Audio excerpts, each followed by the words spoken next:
حضرت عمر کا زمانہ تھا، مصر فتح ہو گیا، مصر کے اندر کے ایک دریا چلتا تھا، دریائے نیل۔ حضرت عمر بن عاص گورنر بنے اور سارے مصر کا انحصار اسی دریا پہ تھا، فصلوں کو پانی بھی لگتا اسی سے، جانور بھی اسی سے پانی پیتے، کھیتیاں بھی اسی سے سیراب ہوتی۔ سال کے بعد وہ دریا خشک ہو جاتا، سال کے بعد وہ دریا خشک ہوتا، اور جب خشک ہوتا نا تو ایک کواری لڑکی قتل کر کے دریا میں ڈالتے، پھر وہ دریا چلتا۔ آج بھی بہت ساری جگہوں پہ اوہام پرستی ہے، کہتے ہیں ہمارے آستانے کا طریقہ ہے، آستانے کا اس آستانے کا طریقہ ہوتا ہے جس کا آستانے کا تعلق در مصطفیٰ سے ہوتا ہے، باقی کسی آستانے کا اپنا کوئی ذاتی طریقہ نہیں، طریقہ وہ جو میرے نبی پاک کا طریقہ ہے، سے ہٹ کر کون سا طریقہ ہے؟ ہمارے آستانے کا طریقہ ہے، یہ رسم ہے، ہمارا یہ رواج ہے، بھاگ جاؤ رسم و رواج، ہمارے رسم و رواج رسول اللہ کی سنت کے پابند ہے۔ عمر فاروق کو جناب عمر بن عاص، اور کہتے ہیں کہ پکا طریقہ یہ تھا کہ جب تک لڑکی قتل کر کے ڈالتے نہیں تھے دریا چلتا نہیں تھا۔ حضرت عمر کو خط لکھا، حضور معاملہ ہے، لوگ مجھے یہی کہتے ہیں، میں نے لوگوں کو سمجھایا ہے کہ اسلام ظلم کا حکم نہیں دیتا، ظلم کی اجازت نہیں دیتا، کیسے لڑکی قتل کی جائے، آپ بتائیں کیا کرنا ہے؟ حضرت عمر ایمان، یقین، قامت، پہاڑ ہے یہ لوگ۔ حضرت عمر نے 2 خط لکھے، حضرت عمر بن عاص کے نام، دوسرا دریائے نیل کے نام، ایک خط لکھا دریا کے نام، ایک خط لکھا عمر بن عاص گورنر کے نام، گورنر کے نام خط لکھا تو فرمایا جتنے یہودی ہیں، عیسائی ہیں، کمزور ایمان والے، سب کو دریائے نیل پہ لے جا، میرا یہ دوسرا خط دریا میں ڈال دے اور سب کے سامنے ڈال دو۔ کہتے ہیں یہ خط پڑھنا چاہے تو تجھے اجازت بھی ہے، سنیے، سر دھنیے، سوچیے اصل کمزوری کہاں آئی، کمزوری اور نقص واقعہ کہاں ہوا ہے۔ حضرت سیدنا عمر بن خطاب رضی اللہ تعالیٰ عنہ نے دریا کو مخاطب کر کے لکھا، ہو دریا، اگر تو کہتا ہے نا کہ لڑکی قتل کر کے پھینکی جائے گی تو میں رسول اللہ کا ماننے والا ہوں، میں ظلم نہیں ہونے دوں گا، ہمیں تیرے پانی کی ضرورت ہی کوئی نہیں، تو بے شک پانی نہ دے، اور اگر تو اللہ کے حکم سے بہتا ہے تو پھر اللہ کا بندہ اور مصطفیٰ کا غلام عمر تجھے حکم دیتا ہے کہ فوراً بہنا شروع کر، فوراً منٹ نہ لگانا۔ سیدنا عمر بن عاص فرماتے ہیں لشکروں کے لشکر لے کے میں دریائے نیل پہ پہنچا، بھرے مجمع میں جناب عمر کا خط میں نے ڈالا تو دریا نے بہنا شروع کر دیا۔ فرماتے ہیں دریا بہنے لگا اور غیر مسلم کلمہ پڑھنا شروع ہو گئے، لوگ مجھے کہنے لگے کیا دکھایا ہے جو کلمہ پڑھ رہے ہیں؟ میں نے کہا دکھایا کچھ بھی نہیں، حضرت عمر کے ایمان کی قوت کی برکت ہے کہ بہت سارے لوگوں نے کلمہ پڑھنا شروع کر دیا، ایمان کی قوت۔ مسلمان مسلمان یہ کبھی امریکہ کے پیچھے بھاگتا ہے، کبھی یورپ کے پیچھے بھاگتا ہے، کبھی ادھر جاتا ہے، کبھی ادھر جاتا ہے، اپنی دنیا آپ پیدا کر اگر زندوں میں ہے، در آدم ہے، ضمیر کن فقہ ہے زندگی، جب ایمان کی طاقت پیدا ہوتی ہے، جب قوت پیدا ہوتی ہے، پھر انسان کے اخلاق سمر جاتے ہیں، پھر اس کا نظریہ سیدھا اللہ رسول کی ذات پر جا کے کھڑا ہوتا ہے۔ حضرت علی المرتضیٰ فرماتے ہیں سیدہ فاطمہ نے کبھی مجھے کوئی کچھ کہا ہی نہیں، فرمائش ہی نہیں کی، ایک دن بیمار ہو گئی تو کہنے لگی، قریب بیٹھا تو میں نے کہا فاطمہ زندگی میں تو نے کبھی کچھ نہیں مانگا، وہ عزت والے باپ کی عزت والی بیٹی، میرا دل کرتا ہے کوئی فرمائش تو کر۔ حضرت فاطمہ کہنے لگی علی اگر ایک انار مل جائے نا، اگر ایک میرا دل کر رہا ہے اگر ایک انار مل جائے، ایک انار مل جائے تو طبیعت چاہ رہی ہے انار کھانے کو۔ مولا علی شیر خدا فرماتے میں گیا ایک انار خریدا بازار سے، دینار تھا میری جیب میں، انار خرید کے جب واپس پلٹا نا، کہتے ایک بوڑھا شخص تو پہ کمزوری، آپ فرماتے ہیں میرے باپ دادا کی عمر، کڑکھڑاتے اس کے ہاتھ، کہنے لگا علی میں بھوکا ہوں کئی دنوں کا۔ حضرت علی فرماتے ہیں میرے پاس بھی وہ ایک ہی دینار تھا جس کا انار آ گیا، کہتے میں نے اسی وقت وہ انار نکالا اس شخص کے ہاتھ میں رکھا، اوجل قدموں سے میں اندر داخل ہوا نا تو پاک رسول کی پاک بیٹی، عزت والے نبی کی عزت والی بیٹی، صبر والے محبوب کی صبر والی بیٹی، کہتے ہیں جب میں نے اپنا قدم اندر رکھا دروازے کے تو فاطمہ نے میرا اترا ہوا چہرہ دیکھا تو کہنے لگی علی پیسے اللہ کے راستے میں دے آئے ہو، خیرات کر رہے ہو؟ حضرت شیر خدا رضی اللہ تعالیٰ عنہ فرماتے ہیں میں فاطمہ کی طرف دیکھا تو میں حیران ہو گیا، میں نے کہا فاطمہ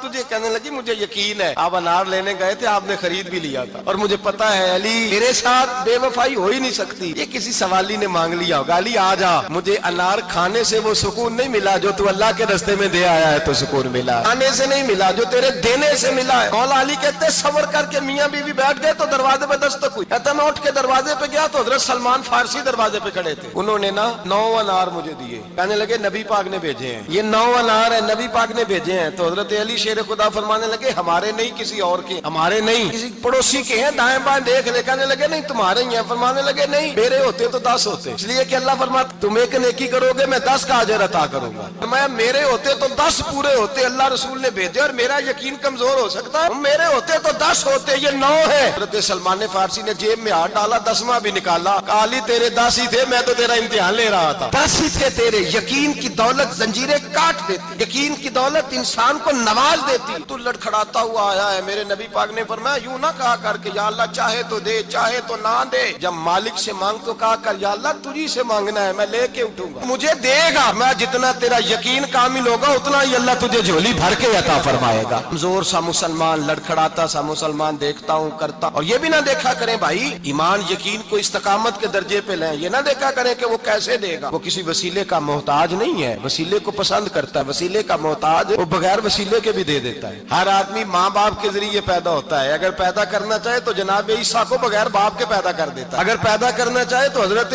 آدم کو بغیر ماں اور باپ کے پیدا کر دیتا ہے. جب یقین رکھیں یقین. حضرت موسیٰ علیہ السلام فرعون کے دربار میں کھڑے ہیں, چاروں جانب دشمن ہی دشمن ہے. جادوگر آ گئے, انہوں نے سانپ چھوڑے. حضرت موسیٰ کے ہاتھ میں ڈنڈا تھا. حضرت موسیٰ کہتے ہیں یا اللہ کیا کروں؟ تو اللہ تعالیٰ نے فرمایا اپنا سانپ پھینک دو. کہنا چاہیے تھا نا کہ یا اللہ ایک ہی تو شے ہے, اتنے سانپ ہے, بچانے کے لیے ڈنڈا ہے وہ پھینک دوں. ڈنڈا پھینکا جاتا ہے, سانپ کو دیکھ کر کے قابو کیا جاتا ہے. یہ میرا اور آپ کا ذوق ہے نا. لیکن انبیاء کرام کا انداز ملاحظہ کیجئے میرے عزیزو. اے موسیٰ ڈال دے اپنا عصا. پہلے نہیں فرمایا کہ سانپ بن جائے گا, فرمایا بس تو ڈال دے.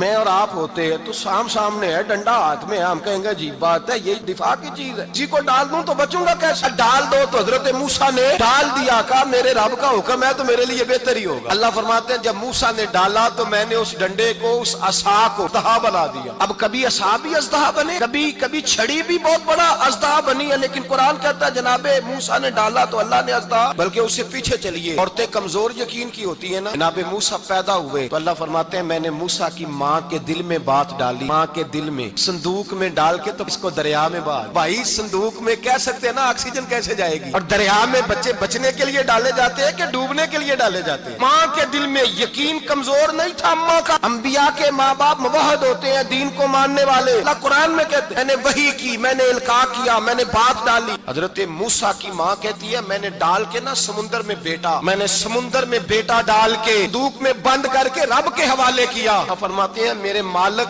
کا بھروسہ کیا تو پھر میرے مالک کا کام دیکھو, کمال دیکھو. میں دریا میں ڈالا, اللہ نے فرعون کے گھر میں میرے بیٹے کی پرورش کرا. یہ یقین کہ حضرت موسیٰ کے پاس قوم آئی, قرآن پڑھیے, کہ جناب پانی چاہیے. موسیٰ نے اپنی قوم کے لیے پانی مانگا. ہم نے کہا ڈنڈا پتھر پہ مارو. عقل والا آدمی ہوتا تو اڑ جاتا, کہتا یا اللہ پتھروں سے بھی کبھی پانی نکلا, مارو پتھر پہ ڈنڈا. اللہ کے نبی نے منٹ نہیں لگایا, آ کر کے ڈنڈا لگایا. اللہ فرماتے ہیں جناب موسیٰ نے ایک عصا مارا, میں نے 12 چشمے جاری کر دیے. تو لے تو اللہ کرتا ہے, اللہ کہتا ہے پڑھ نماز روزی دوں گا, کہتا ہے سوچتا ہوں. اللہ فرماتا ہے آجا مسجد میں تیرا ہو جاؤں گا, کہتا ہے دیکھتا ہوں. اب فرماتا ہے تو میرے محبوب کی غلامی کر, میں تجھے محبوب بنا لوں گا. وہ کہتا ہے تھوڑا بڑا ہو کے داڑھی رکھنی ہے, سیانا ہو کے, میں ذرا سرٹیفکیٹ لے لوں اسرائیل سے کہ کتنے سالوں کے بعد آئیں گے, شروع کروں گا. ابھی تو ارادے میں ہے, اس سے زیادہ آگے بات ہو گئی. پیچھے فوج لگی ہوئی ہے فرعون کی, مجمع ہے, ہزاروں لاکھوں کا لشکر لے کے, تلواریں نیزے. فرعون پیچھے, یہ دریا آ گیا. حضرت موسیٰ علیہ السلام کھڑے ہیں, اب کدھر جائیں؟ پاک نے فرمایا مارو ڈنڈا, پانی پہ ڈنڈا مارو. حضرت موسیٰ علیہ السلام پانی پہ ڈنڈا مارے تو پانی ابھرے گا, اس سے زیادہ کیا ہوگا. پہلے پتھر پہ ڈنڈا مروایا تو پانی نکلا, اب پانی پہ ڈنڈا مروایا. فَإِذْ فَرَقْنَا بِكُمُ الْبَحْرَ أَنْجَيْنَاكُمْ وَأَغْرَقْنَا آلَ فِرْعَوْنَ. فرماتے موسیٰ نے پانی پہ ڈنڈا مارا تو میں نے پانی میں رستے بنا دیے. ایک جگہ ڈنڈا مارا تو پانی نکل آیا, دوسری جگہ عصا مارا تو پانی خشک ہو گیا. 12 چشمے بن گئے, 12 رستے بن گئے دریا میں سے. حضرت موسیٰ علیہ السلام گزر گئے, اور اللہ فرماتے ہیں فرعون بھی آیا تو اسے میں نے غرق کر دیا, اور وہ کھڑا دیکھتا ہی رہ گیا کہ بنا کیا ہے. یہ تو بات ہے حضرت موسیٰ کی, میرے مصطفیٰ کے غلام. حضرت سعد بن ابی وقاص قادسیہ کی جنگ کے لیے نکلے, رستے میں دریائے نیل آ گیا. حضرت سیدنا سعد بن ابی وقاص اب کہاں سفر طے کر کے آئے, کہتے ہیں پتہ ہی نہیں تھا کہ دریا آ جائے گا. اب دور دور تک پل کوئی نہیں. ابا کہتے ہیں دشمن لکار رہا. حضرت سعد بن ابی وقاص دریا کنارے کھڑے ہوئے, ایمان یقین استقامت گئے. کہنے لگے او دریا, اگر تو حضرت موسیٰ کی نافرمان قوم کو رستہ دے سکتا ہے, محمد عربی کے وفادار نوکر ہیں, ہم تو رسول اللہ کے ماننے والے ہیں. تو دشت ہے, دریا بھی نہ چھوڑے ہم نے, بحر ظلمات میں دوڑا دیے گھوڑے ہم نے, میں چھوڑ رستہ. صحابہ کہتے ہیں اس وقت ہم نے نعرے لگائے جب دریا نے رستہ ہی چھوڑ دیا. کہتے ہیں پھر اللہ رسول پر ہم ذکر کرنے لگے, درود پڑھنے لگے, دریا سے رستے بن گئے. ماتے 10,000 کا لشکر گزر گیا. اس پار جب گیا نا, حضرت سعد بن ابی وقاص نے پھر مجمع پہ نظر ڈالی, فرمایا کسی کی کچھ ہے تو نہیں رہ گئی پانی میں, دریا میں چیز تو نہیں رہ گئی. ایک صحابی کہنے لگے میرا مٹی کا پیالہ رہ گیا. اور ذرا دیکھیے انداز دیکھیے, مٹی کا پیالہ, او یار یار چھوڑ پرا، مٹی کا پیالہ کیا ہوتا ہے؟ اب تو مٹی کے پیالے کی بات کرے گا، چھوڑ دے، کیا کرتا ہے؟ اس نے کہا پیالہ میرا رہ گیا ہے۔ حضرت سعد بن ابی وقاص کہنے لگے کیوں ہمارا پیالہ رہ جائے، ہم رسول اللہ کے نوکر ہیں۔ ایمان، یقین اور استقامت کی دولت دریا کی طرف دیکھا، آنے لگے چل یار ہمارا پیالہ بھی واپس کر دے۔ صحابہ کہتے ہیں دریا کی لہر آئی اور پیالہ بھی واپس کر دے۔ میرے بھائی، جب ایمان کی دولت، یقین کی دولت، اعتماد کی دولت، جو بابا کہتا ہے نا کہ معاذ اللہ تعالیٰ الو کا خون لے آؤ اور شیر کی کھلڑی لے آؤ، میں کالا پیلا نیلا جادو کروں گا، پر لوگ دوڑ کے جاتے ہیں، 50-60 ہزار روپیہ بھی دے آتے ہیں۔ اور اگر کہا جائے کہ مسجد آؤ 4 رکعت نماز پڑھو، حاضری دو مسجد کی، تو کہتے ہیں معرفت والے ہیں، معرفت والے نمازیں نہیں پڑھتے، وہ کون سی معرفت ہے؟ ان چیزوں کا شکار بھائی، اعتماد کی دولت پیدا کریں، یقین اپنے اندر پیدا کریں، ایمان پیدا کریں، جائیں رب رسول کا نام لے کر۔